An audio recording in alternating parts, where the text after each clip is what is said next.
I'll show you how to unyellow your shoe soles.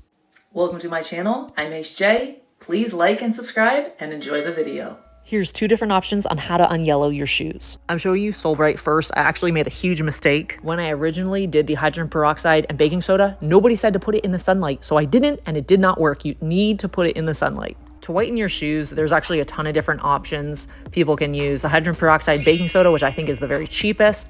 Then there's Salon Care 40 or the Sole Bright. There's also different competitor brands that do the same exact thing. All the links are in the description if you do want to try it out. Once you're done, go ahead, wrap it up in some type of plastic wrap and put it in a sunny spot. And yes, I did put this on top of baby wipes, so I did not bleach my deck accidentally. Final results. Now, if you look at that back heel, I did not cover that with saran wrap. It is a little bit dirty there, which is why you definitely want to cover it with the plastic wrap. I could already tell that the oxidation is removed.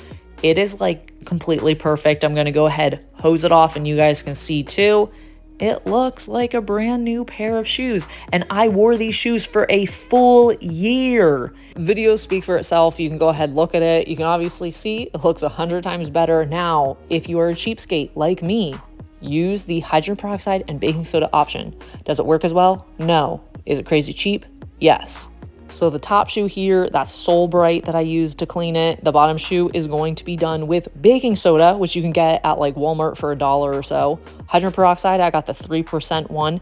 You mix it together. Now you do not want it to be too thick or too thin. If it's too thick, it will just like clump up. If it's too thin, you could have it like get all over everything, go on the sides of your shoe. So you got to find that perfect consistency. Once it looks like this, go ahead, put it on your shoe, and you're going to cover everything until it's nice and thick, like my thighs.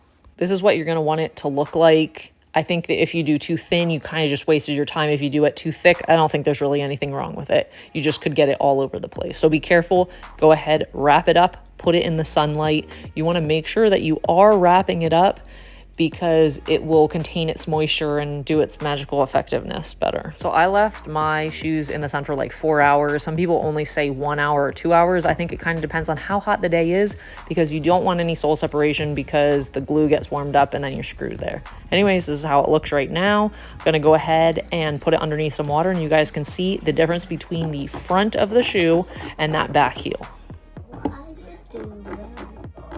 You can see I'm just scratching it just to show you like it's not dirt. But go ahead, drop a comment. What method have you found works best for unyellowing your soles? I would love to hear from you. Thanks so much for watching the full video. Please like and subscribe.